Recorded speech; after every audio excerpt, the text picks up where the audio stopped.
Hey everyone, Leo Bond here. I'm back again today for the Best Buy Canada blog, and this time I'm taking a look at the JS Dash Mini, which is a plug-and-play dash cam for the inside windshield of your car. And I've been testing this thing out now for a couple weeks, and really I've actually found it quite impressive. Now, there are a number of features that this has, and throughout this video I'll be talking about some of the features, but I'll also be showing quite a bit of the footage that the camera captured as I drove around.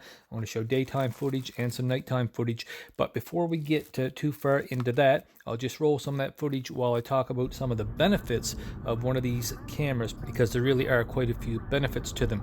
So for example, if you was to get in a car accident, it would definitely be very nice, if the accident wasn't your fault, to have some video footage of that, or of the other driver, making a mistake.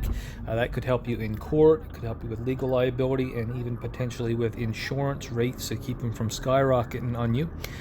If you're the parent of a recently licensed teenage driver, you could, maybe check in on their driving from time to time, make sure that they're taking it seriously and stuff like that. You could actually even turn the camera on them, or have them turn the camera on themselves when they're driving if you wanted to make sure that they're not, texting or using their phone or whatever while they drive. And some people have even very effectively used dash cameras for entertainment purposes, making YouTube videos and whatnot. And there are some really great compilation videos on YouTube as well, where people have put together clips that were taken with dash cameras, incidents and accidents and bad driving and all that kind of stuff. It's pretty entertaining at times. Anyway, as for the features of this particular one, well, not only is it a full 1080p high definition camera that films at 30 frames per second, but this particular camera also does loop recording.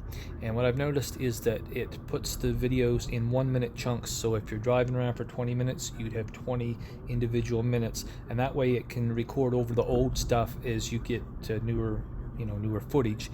And it also has a special acceleration monitor called a G sensor, and that will also detect directional changes, and for example, if you was in a collision or something like that.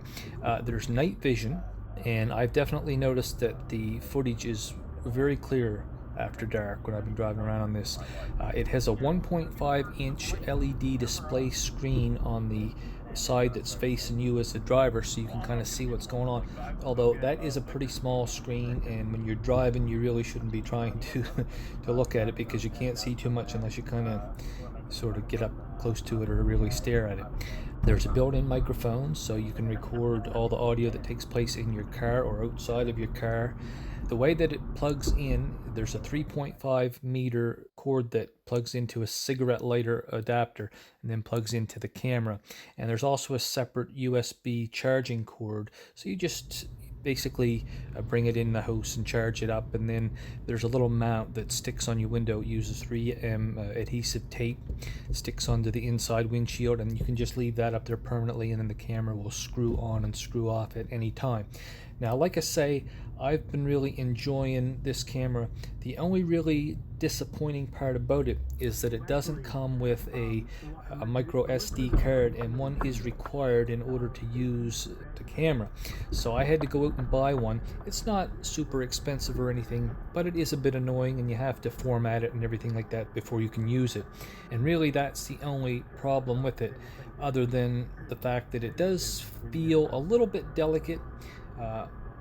You want to be somewhat careful with it. I kind of had the feeling that if you dropped it, it would be similar to dropping an egg. It might actually crack or something. Although it's much lighter than an egg. It's super light, so maybe it might hold up, but it feels somewhat delicate, to say the least. But it definitely did an excellent job for me. I've been enjoying using it, and actually at this point I'm actually considering buying one of these myself, now that I've kind of seen what it's like to have. The video quality is very good, both night and day. Picks up the sound very good. Really no major complaints with this, other than the lack of the micro SD card. So anyway, there'll be more details in the complete written review over at the Best Buy Canada blog if you want to check that out, if you haven't been there already. In any case, thank you for watching this video, and I will catch you the next time. Bye for now.